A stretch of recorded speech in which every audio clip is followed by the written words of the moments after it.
Hey everyone, Forrest with Aaron Plumbing today, and today we have a major clean out installation to get done. Reddit camera found a huge breakdown under this driveway, and they definitely want it done.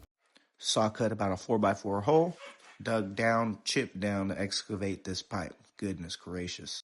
There was quite a bit of dirt, but when we finally exposed this broken hub, you can definitely agree with us, we were happy. Next, we had to start prepping our bullhorn cleanout. Whenever on a commercial property or beneath a certain depth, you actually have to use this bullhorn. This is the better version of a cleanout. It's just for whenever we're trying to run our cables or anything. It's a little bit more directional. Makes our lives a lot easier. Right here, you'll see I'm test fitting, make sure everything's going to fit the way we want it to be. And then we got to slip our hubs on so we can actually attach our piping.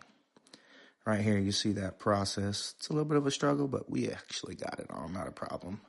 Now we backfill everything and put it all in.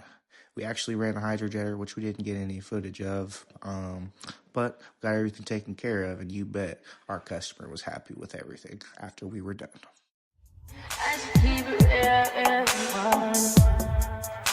High volume. Am I really that much?